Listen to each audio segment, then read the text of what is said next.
Class 9th chapter the French revolution, जिसमें आज का टॉपिक है जैकोबिन क्लब। जैकोबिन क्लब जो थे वो वहाँ बहुत ही सक्सेसफुल क्लब रहा फ्रांस का, which got the name from the former convent of Saint Jacob in Paris. यानी इस जो क्लब था उसकी शुरुआत पेरिस सिटी में हुई थी और सेंट जैकब नाम के व्यक्ति थे जिन्होंने इस क्लब की फॉर्मल शुरुआत की थी। तो who was the member of this club? कौन लोग थे जो इस क्लब में शामिल थे? The less prosperous section of the society were members of the Jacobin club. They included small shopkeepers, artisans such as shoemakers, pastry cooks, watchmakers, printers, as well as servants and daily wage workers. Their leader was Maximilien Robespierre. यानी कि formal शुरुआत जो थी वो इस club की Paris city में की गई सेंट जैकब के द्वारा। इसके बाद क्या हुआ कि इसकी लगातार जो सफलता थी उसमें किसने किसने योगदान दिया, कौन कौन कंट्रीब्यूट कर रहे थे, यानी कि उस सोसाइटी में से कौन लोग थे। वो मेनली जो थे वो थर्ड स्टेट के जो असंतुष्ट लोग थे, जो डिससेटिस्फाइड थे, वे सभी लोग थे जिनको इसमें शामिल किया गया। तो the less prosperous sections of the society, यानी जो असमृद्ध वर्ग के लोग थे। असमृद्ध का मतलब कि जो वहाँ पर गरीब तबके के लोग थे, जिन्हें कि वहाँ पर एक्टिव सिटीजन के तौर पर नहीं माना गया था। आपने देखा था कि वहाँ पर जो वोटिंग राइट्स थे वो भी रिचेस्ट सेगमेंट को मिले थे।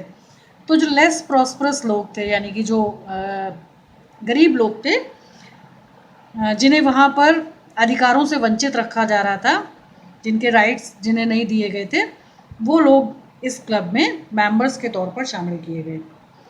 They included small shopkeepers, artisans such as shoemakers, pastry cooks, watchmakers, printers, as well as servants and daily wage workers. यानी ये सभी जो थे वो इसमें इंक्लूडेड थे। इसके बाद कि इस जो क्लब था उसको लीड कौन कर रहा था, कौन लीडर थे?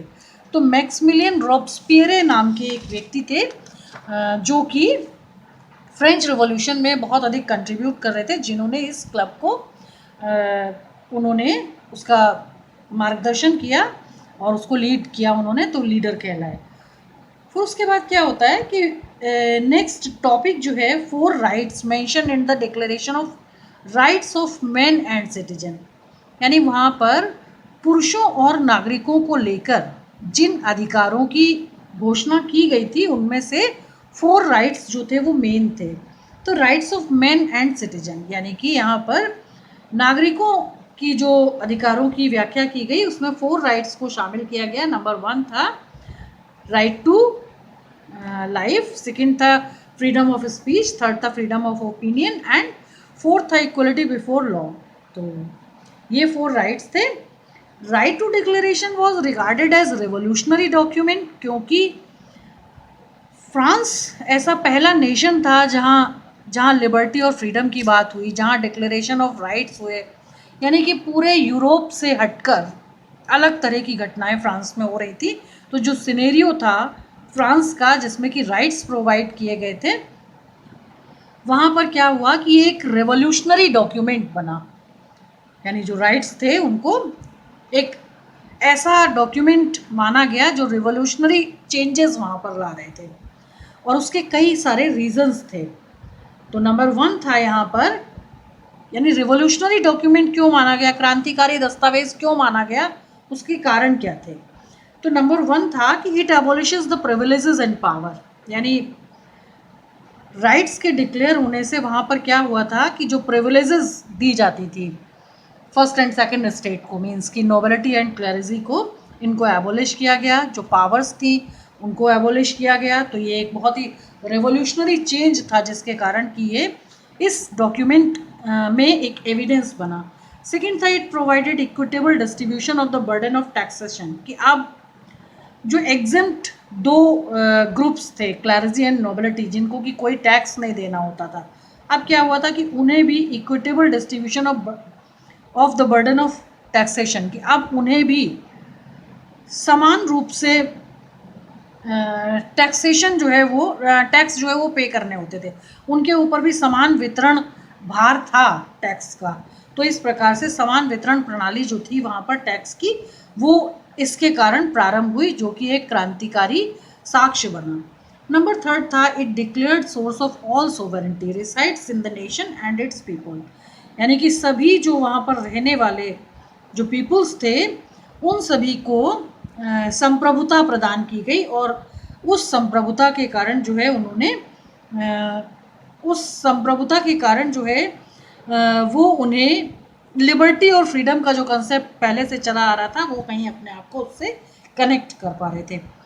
नेक्स्ट था कि it provided for equality before law, freedom of speech, opinion and press, यानी ये सबसे महत्वपूर्ण एक कारण था कि कानून की नज़र में सभी समान थे। यानी इससे पहले जो व्यवस्थाएं थी वहाँ पर उसमें क्या होता था कि डिस्क्रिमिनेशन किया जाता था first and second state, means कि क्लैरिजी एंड नोबल्टी जो थे वो लुई 16 जो थे वहाँ पर जो किंग थे बॉर्बन डायनेस्टी के, उनके नियरेस्ट एंड डियरेस्ट वन होते थे। लेकिन अब आकर क्या था कि इस प्रकार की व्यवस्था वहाँ पर की गई थी कि इक्वलिटी बिफोर लॉ, यानी कि कानून की नज़र में सभी लोग जो थे वहाँ पर रहने वाले वो सभी समान थे। सभी को फ्रीडम ऑफ स्पीच, बोलने का अधिकार था, एंड ओपिनियन, अपनी राय रखने का अधिकार था, एंड प्रेस, और वहाँ यहाँ तक कि वहाँ की जो प्रेस थी उसको भी स्वतंत्रता मिल गई थी। यानी कि प्रेस पर से जो सेंसरशिप थी उसे हटा लिया गया था। सेंसरशिप का मतलब क्या था कि इससे पूर्व यानी डिक्लेरेशन ऑफ राइट्स से पहले क्या होता था कि जो प्रिंट करने के लिए अगर कोई मटेरियल प्रेस तक जाता था तो उसे भेजा जाता था only approval of the king, यानी किंग उसे अप्रूव करते थे तभी वो प्रिंट होता था और पब्लिकली उसे जो है वो उसे पब्लिश किया जाता था। तो अब क्या हुआ कि प्रेस की जो स्वतंत्रता थी उसे भी प्रेस को भी स्वतंत्रता दे दी गई और जो सेंसरशिप थी वो समाप्त हो गई थी। एंड नंबर 5 था कि the document was of revolutionary importance, और नंबर 5 था कि ये जो क्रांतिकारी दस्तावेज था ये एक क्रांतिकारी महत्व का एक दस्तावेज था जो कि क्रांतिकारी साक्ष्य बना उस देश में बदलाव का। तो ये सभी जो कारण थे वो काफ़ी महत्वपूर्ण कारण थे। उसके बाद हमारा नेक्स्ट जो टॉपिक है कि जो वहाँ की जो टोटल पॉपुलेशन का 50% था एक सेगमेंट, जो वुमेन्स थी वहाँ की, उनको कैसे उनके राइट्स से यानी अलग रखा गया, उन्हें कैसे वंचित किया गया। Condition of women in France before the revolution, यानी कि क्रांति से पूर्व महिलाओं की दशा वहाँ कैसे थी। पहले तो हमें इस विषय पर बात करनी, फिर उनके अधिकारों की बात करते हैं कि women worked as seamstresses of or laundresses, sold fruits, vegetables and flowers at the market or served as domestics. The position of women in France was much inferior to men in social status, except for daughters of nobles and wealthier classes. Most women had no access to education and job training. The wages of women were lower than those of men. यानी बहुत ही संवेदनशील स्थिति महिलाओं की थी वहाँ पर। महिलाएं जो थी वो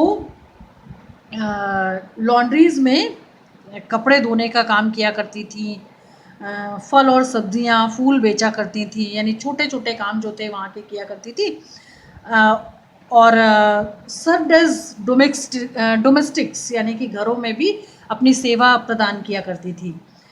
उसके बाद क्या था कि फ्रांस में महिलाओं की जो दशा थी पुरुषों की अपेक्षा जो है वो काफ़ी निचले स्तर की थी, और वहाँ उनका जो सामाजिक ओहदा था वो पुरुषों की अपेक्षा काफ़ी कम था। Except the daughters of nobles and wealthier classes, यानी कि इसमें जो नोबल क्लासेस के और जो धनी वर्ग के लोग थे उनकी डॉटर्स को छोड़कर। Most women had no access to education, यानी कि जो यहाँ पर जो नोबल्स और वेल्दियर क्लासेस थे यानी वही थे क्लैरिजी एंड नोबिलिटी, केवल उन्हीं की के यहाँ की जो महिलाएं थी उन्हें एक्सेस टू एजुकेशन यानी शिक्षा तक उनकी पहुँच थी, एंड जॉब ट्रेनिंग, कोई भी जो यानी सेवा के लिए जो प्रशिक्षण होता था वो उन्हें ही दिया जाता था, क्योंकि शिक्षा और प्रशिक्षण तक केवल उनकी ही पहुँच थी। The wages of women were lower than those of man, और पुरुषों की अपेक्षा महिलाओं को जो पारिश्रमिक दिया जाता था वो भी काफ़ी कम था। इसका मतलब कि जो महिलाओं की दशा थी, यानी जो उनका सोशल स्टेटस था फ्रांस में, वो पुरुषों की अपेक्षा काफ़ी निचले स्तर का था। what means did women used to voice their interest, कि इसका मतलब क्या था, कि क्या महिलाएं वहाँ पर अपने इंटरेस्ट को लेकर, अपनी रुचियों को लेकर क्या आवाज़ उठाई, कैसे उन्होंने आवाज़ उठाई। तो to voice their interest women started their own political clubs. अब क्या हुआ कि महिलाएं, क्योंकि अभी मैंने उनका सोशल स्टेटस आपको बताया, उनका एक्सेस टू एजुकेशन बताया, कि वो सब कुछ जो था वो पुरुषों की अपेक्षा काफ़ी कम था। तो इस कारण से क्या किया कि महिलाओं ने इन सभी जो व्यवस्थाएं थी वहाँ की, उनके विरुद्ध आवाज़ उठाना शुरू किया। और आवाज़ उठाने के लिए उन्होंने जो प्रॉपर प्लेटफॉर्म थे वो क्लबों के माध्यम से ढूंढना शुरू किया। तो क्या हुआ कि अब उन्होंने अपने जो ओन क्लब्स थे उनकी शुरुआत की, एंड न्यूज़पेपर्स में उन्होंने लेखन कार्य शुरू किया, यानी लिखना शुरू किया, जिससे कि महिलाओं की दशा जो थी उसको लेकर आवाज़ उठाई जा सके। The two famous women's clubs, कौन थे वुमेन क्लब वहाँ पे? दो बहुत ही फेमस क्लब रहे, the society of revolutionary and republican women. First जो क्लब था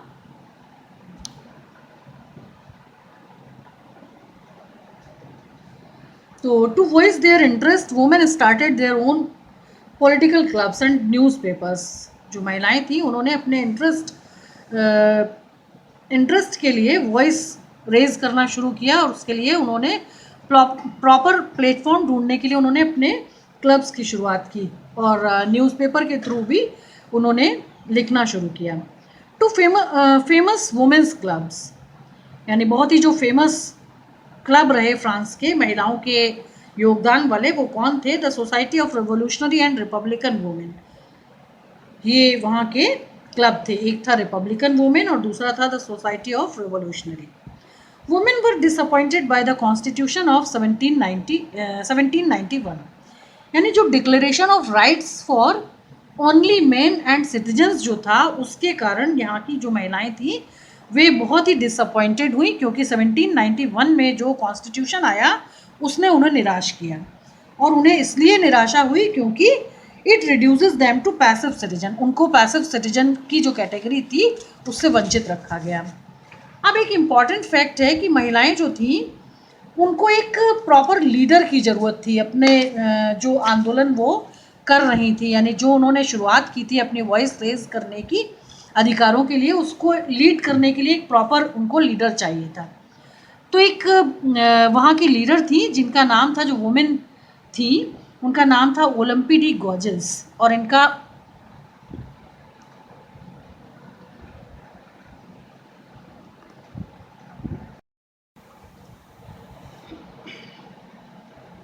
ओलंपी डी गॉर्जेस जो थी उनका टाइम पीरियड रहा फ्रांस में 1748 to 1793। She was one of the most important of the politically active women in revolutionary France, यानी कि जिस समय फ्रांस में क्रांति या बदलाव का समय था वो बहुत ही महत्वपूर्ण और राजनीतिक रूप से सक्रिय महिला थी, जिन्होंने महिलाओं को वहाँ पर उनके राइट्स दिलाने में बहुत मदद की। She protested against the constitution and the declaration of rights of man and citizen as the excluded women from basic rights that each human beings was entitled to, means कि उन्होंने कॉन्स्टिट्यूशन के विरुद्ध प्रतिरोध किया, और उन्होंने प्रतिरोध में ये बात कही कि प्रतिरोध जाहिर करते हुए उन्होंने ये बात कही कि हम महिलाएं जिन्हें ह्यूमन बीइंग होने के नाते जिन्हें बेसिक राइट्स से भी एक्सक्लूड किया गया, ये जो बात है ये इनटॉलरेबल है, ये उन्हें पसंद नहीं आई ये बात, तो उन्होंने ये बात कही।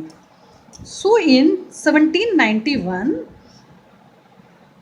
She wrote a declaration of the rights of women and citizen. तो इसलिए क्या हुआ कि 1791 में, क्योंकि वो पहले से ही विरोध जाहिर कर रही थी इस बात पर, तो उन्होंने क्या किया कि उन्होंने लिखा किस बारे में कि declaration of the rights of women and citizen, यानी कि एज वुमेन सिटीजन जो थी उनके राइट्स को भी डिक्लेयर करने की बात की, which she addressed to the queen and to the national assembly. और शीघ्र ही उन्होंने क्या किया कि जो डिक्लेरेशन ऑफ राइट्स उन्होंने लिखे थे उसे उन्होंने क्या किया कि जो क्वीन मैरी एंटनी थी उनके समक्ष एक प्लेटफॉर्म जो था नेशनल असेंबली का उनके पास, उन्हें एड्रेस करते मीन्स कि मैरी एंटनी को संबोधित करते हुए नेशनल असेंबली में अपनी विचार जो है वो रखे, और विचार रखे। Soon after this she was executed. लेकिन क्या हुआ कि अपनी इस सक्रियता के कारण बहुत ही शीघ्र क्या हुआ कि उन्हें भी मृत्यु दंड मिला और उन्हें फांसी की सज़ा मिली। लेकिन उनका जो बहुत ही इम्पोर्टेंट कंट्रीब्यूशन रहा वो था कि एज ह्यूमन बीइंग जो महिलाएं थीं उनको बेसिक राइट्स दिलाने में वो सफल रहीं, उनके आंदोलन में आवाज़ उठाने में वो सफल रहीं। तो इस तरह से वहाँ पर क्या हुआ कि women in France got the right to vote in 1946। और बहुत लंबे संघर्ष के बाद, क्योंकि ये बात हो रही थी वहाँ 1791 में, और फ्रांस में महिलाओं को वोटिंग राइट जो है वो 1946 में आके मिला था। तो 1946 में महिलाओं को वोटिंग राइट मिला। उसके बाद फिर टाइम आता है राइज ऑफ नेपोलियन बोनापार्ट। तो नेपोलियन बोनापार्ट के बारे में पहले भी एक जगह जिक्र आया है। तो नेपोलियन बोनापार्ट कौन थे? फ्रांस की सेना के सेनापति थे। तो उन्हें फ्रांसीसी सेना के बारे में भली भांति पता था, और उन्हें ये भी पता था कि उनके देश में पॉलिटिकल इंस्टेबिलिटी का समय है, और इस इंस्टेबिलिटी के टाइम में मैं अपने आप को क्या कर सकता हूँ कि बहुत एम्पावर्ड करके और वहाँ पर अपने आप को पेश कर सकता हूँ। तो इस नाजुक समय का जो है उन्होंने लाभ उठाया। तो राइज ऑफ नेपोलियन बोनापार्ट का मतलब कि इसी समय क्या हुआ कि नेपोलियन बोनापार्ट जो था उनका उदय हो रहा था, यानी कि उनके समय की शुरुआत हुई। Napoleon a product of the revolution was a military dictator, यानी क्रांति के समय का एक उत्पाद थे नेपोलियन, क्योंकि क्रांति मीन्स कि बदलाव की हवा चल रही थी वहाँ। जो वहाँ के सिटीजन्स थे वो सभी किसी न किसी डिमांड को लेकर, क्योंकि सभी डिससेटिस्फाई थे, तो वो क्या कर रहे थे कि बदलाव के लिए प्रयास कर रहे थे और निरंतर प्रयास कर रहे थे। तो इस जो समय था उसकी संवेदनशीलता का पता था मिलिट्री में होने के कारण उन्हें। तो he was a military dictator, यानी कि वो जो थे मिलिट्री मीन्स सेना के डिक्टेटर बने। बाद में डिक्टेटर बने क्यों? क्योंकि उन्होंने क्या किया कि 1804 में, यानी कि 1804 में अपने आप को वहाँ का एम्परर घोषित कर दिया। और एम्परर घोषित किया तो क्या हुआ कि वो बहुत सारे क्योंकि फ्रांस में उस समय तक डेमोक्रेसी के बहुत सारे प्रयास किए गए थे, और नेशनल असेंबली के थ्रू वहाँ पर मेंस जो वहाँ के मेन और सिटीजन्स थे उनको राइट्स वहाँ पर डिक्लेयर कर दिए गए थे। उनके लिए 4 राइट्स थे जो हम कहीं पीछे पढ़ चुके हैं कि उनको क्या क्या राइट्स मिले थे। प्रेस को स्वतंत्रता मिल चुकी थी, फ्रीडम ऑफ स्पीच था, फ्रीडम ऑफ ओपिनियन था, इक्वलिटी बिफोर द लॉ था, ये सारे राइट्स उन्हें मिल चुके थे। तो एक लंबा समय व्यतीत हो चुका था, लेकिन बहुत ही सेंसिटिव टाइम का चुनाव किया था नेपोलियन बोनापार्ट ने, और उन्होंने क्या किया कि 1804 में अपने आप को वहाँ का एम्परर जो था वो घोषित कर दिया। तो यहाँ हो क्या रहा था कि बाद में ये कौन बने? ये मिलिट्री डिक्टेटर बने, क्योंकि उन्हें सब कुछ पता था फ्रांस के बारे में। He became the emperor of France, France के एम्परर बने। In the name of carrying the revolution he annexed large parts of Europe. उन्होंने क्या किया कि इसी क्रांति का जो समय था उसी पीरियड में यूरोप के एक बड़े हिस्से को अपने साथ ले आए, यानी कि उस पर विजय प्राप्त की और उसे अपने साथ लेकर आए। His revolutionary ideas of liberty and modern laws had an impact on people of Europe long after Napoleon had left. यानी कि क्या हुआ कि उनके जो क्रांतिकारी विचार थे स्वतंत्रता को लेकर,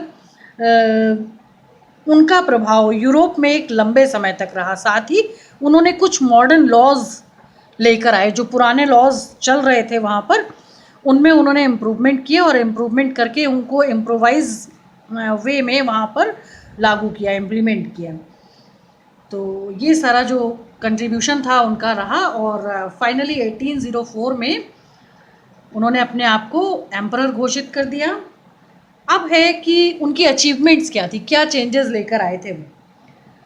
तो अचीवमेंट्स इंट्रोड्यूस्ड बाय नेपोलियन, क्या अचीवमेंट्स थी उनकी कि he set out to conquer neighbouring European countries. उन्होंने क्या किया था कि जो पड़ोसी देश थे यूरोप, यानी उनके देश के, यानी फ्रांस के जो पड़ोसी देश थे उन पर विजय प्राप्त की।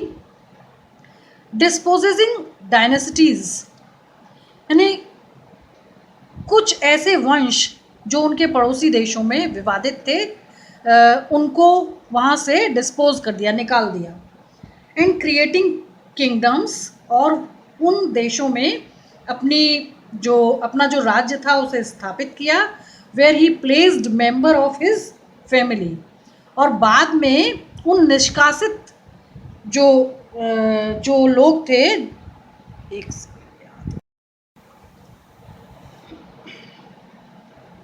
ओलंपी डी गॉर्जियस जो थी उनका टाइम पीरियड रहा फ्रांस में 1748 to 1793। She was one of the most important of the politically active women in revolutionary France। यानी कि जिस समय फ्रांस में क्रांति या बदलाव का समय था वो बहुत ही महत्वपूर्ण और राजनीतिक रूप से सक्रिय महिला थी, जिन्होंने महिलाओं को वहाँ पर उनके राइट्स दिलाने में बहुत मदद की। She protested against the constitution and the Declaration of Rights of Men and Citizen as the excluded women from basic rights that each human being was entitled to। Means कि उन्होंने कॉन्स्टिट्यूशन के विरुद्ध प्रतिरोध किया और उन्होंने प्रतिरोध में ये बात कही कि प्रतिरोध जाहिर करते हुए उन्होंने ये बात कही कि हम महिलाएं, जिन्हें ह्यूमन बीइंग होने के नाते जिन्हें बेसिक राइट्स से भी एक्सक्लूड किया गया, ये जो बात है ये इनटॉलरेबल है, ये उन्हें पसंद नहीं आई ये बात, तो उन्होंने ये बात कही। सो इन 1791 she wrote a declaration of the rights of women and citizen. तो इसलिए क्या हुआ कि 1791 में, क्योंकि वो पहले से ही विरोध जाहिर कर रही थी इस बात पर, तो उन्होंने क्या किया कि उन्होंने लिखा किस बारे में कि declaration of the rights of women and citizen, यानी कि एज वुमेन सिटीजन जो थी उनके राइट्स को भी डिक्लेयर करने की बात की। Which she addressed to the queen and to the national assembly. और शीघ्र ही उन्होंने क्या किया कि जो डिक्लेरेशन ऑफ राइट्स उन्होंने लिखे थे उसे उन्होंने क्या किया कि जो क्वीन मैरी एंटनी थी उनके समक्ष एक प्लेटफॉर्म जो था नेशनल असेंबली का उनके पास, उन्हें एड्रेस करते मीन्स कि मैरी एंटनी को संबोधित करते हुए नेशनल असेंबली में अपनी विचार जो है वो रखे और विचार रखे। Soon after this she was executed. लेकिन क्या हुआ कि अपनी इस सक्रियता के कारण बहुत ही शीघ्र क्या हुआ कि उन्हें भी मृत्यु दंड मिला और उन्हें फांसी की सज़ा मिली। लेकिन उनका जो बहुत ही इम्पोर्टेंट कंट्रीब्यूशन रहा वो था कि एज ह्यूमन बीइंग जो महिलाएं थीं उनको बेसिक राइट्स दिलाने में वो सफल रहीं, उनके आंदोलन में आवाज़ उठाने में वो सफल रहीं। तो इस तरह से वहाँ पर क्या हुआ कि women in France got the right to vote in 1946। और बहुत लंबे संघर्ष के बाद, क्योंकि ये बात हो रही थी वहाँ वन में। और फ्रांस में महिलाओं को वोटिंग राइट जो है वो 1946 में आके मिला था। तो 1946 में महिलाओं को वोटिंग राइट मिला। उसके बाद फिर टाइम आता है राइज ऑफ नेपोलियन बोनापार्ट। तो नेपोलियन बोनापार्ट के बारे में पहले भी एक जगह जिक्र आया है। तो नेपोलियन बोनापार्ट कौन थे? फ्रांस की सेना के सेनापति थे। तो उन्हें फ्रांसीसी सेना के बारे में भली भांति पता था और उन्हें ये भी पता था कि उनके देश में पॉलिटिकल इंस्टेबिलिटी का समय है और इस इंस्टेबिलिटी के टाइम में मैं अपने आप को क्या कर सकता हूँ कि बहुत एम्पावर्ड करके और वहाँ पर अपने आप को पेश कर सकता हूँ। तो इस नाजुक समय का जो है उन्होंने लाभ उठाया। तो राइज ऑफ नेपोलियन बोनापार्ट का मतलब कि इसी समय क्या हुआ कि नेपोलियन बोनापार्ट जो था उनका उदय हो रहा था, यानी कि उनके समय की शुरुआत हुई। Napoleon a product of the revolution was a military dictator, यानी क्रांति के समय का एक उत्पाद थे नेपोलियन, क्योंकि क्रांति मीन्स कि बदलाव की हवा चल रही थी वहाँ। जो वहाँ के सिटीजन्स थे वो सभी किसी न किसी डिमांड को लेकर, क्योंकि सभी डिससेटिस्फाई थे, तो वो क्या कर रहे थे कि बदलाव के लिए प्रयास कर रहे थे और निरंतर प्रयास कर रहे थे। तो इस जो समय था उसकी संवेदनशीलता का पता था मिलिट्री में होने के कारण उन्हें। तो he was a military dictator, यानी कि वो जो थे मिलिट्री मीन्स सेना के डिक्टेटर बने। बाद में डिक्टेटर बने क्यों? क्योंकि उन्होंने क्या किया कि 1804 में यानी कि 1804 में अपने आप को वहाँ का एम्परर घोषित कर दिया। और एम्परर घोषित किया तो क्या हुआ कि वो बहुत सारे क्योंकि फ्रांस में उस समय तक डेमोक्रेसी के बहुत सारे प्रयास किए गए थे और नेशनल असेंबली के थ्रू वहाँ पर मेंस जो वहाँ के मेन और सिटीजन्स थे उनको राइट्स वहाँ पर डिक्लेयर कर दिए गए थे। उनके लिए 4 राइट्स थे जो हम कहीं पीछे पढ़ चुके हैं कि उनको क्या क्या राइट्स मिले थे। प्रेस को स्वतंत्रता मिल चुकी थी, फ्रीडम ऑफ स्पीच था, फ्रीडम ऑफ ओपिनियन था, इक्वलिटी बिफोर द लॉ था, ये सारे राइट्स उन्हें मिल चुके थे। तो एक लंबा समय व्यतीत हो चुका था, लेकिन बहुत ही सेंसिटिव टाइम का चुनाव किया था नेपोलियन बोनापार्ट ने। और उन्होंने क्या किया कि 1804 में अपने आप को वहाँ का एम्परर जो था वो घोषित कर दिया। तो यहाँ हो क्या रहा था कि बाद में ये कौन बने? ये मिलिट्री डिक्टेटर बने, क्योंकि उन्हें सब कुछ पता था फ्रांस के बारे में। He became the emperor of France, France के एम्परर बने। In the name of carrying the revolution he annexed large parts of Europe. उन्होंने क्या किया कि इसी क्रांति का जो समय था उसी पीरियड में यूरोप के एक बड़े हिस्से को अपने साथ ले आए, यानी कि उस पर विजय प्राप्त की और उसे अपने साथ लेकर आए। His revolutionary ideas of liberty and modern laws had an impact on people of Europe long after Napoleon had left. यानी कि क्या हुआ कि उनके जो क्रांतिकारी विचार थे स्वतंत्रता को लेकर उनका प्रभाव यूरोप में एक लंबे समय तक रहा। साथ ही उन्होंने कुछ मॉडर्न लॉज लेकर आए, जो पुराने लॉज चल रहे थे वहाँ पर उनमें उन्होंने इम्प्रूवमेंट किए और इम्प्रूवमेंट करके उनको इम्प्रोवाइज वे में वहाँ पर लागू किया, इम्प्लीमेंट किया। तो ये सारा जो कंट्रीब्यूशन था उनका रहा और फाइनली 1804 में उन्होंने अपने आप को एम्परर घोषित कर दिया। अब है कि उनकी अचीवमेंट्स क्या थी, क्या चेंजेस लेकर आए थे वो। तो अचीवमेंट्स इंट्रोड्यूस्ड बाय नेपोलियन, क्या अचीवमेंट्स थी उनकी कि he set out to conquer neighbouring European countries. उन्होंने क्या किया था कि जो पड़ोसी देश थे यूरोप यानी उनके देश के यानी फ्रांस के जो पड़ोसी देश थे उन पर विजय प्राप्त की।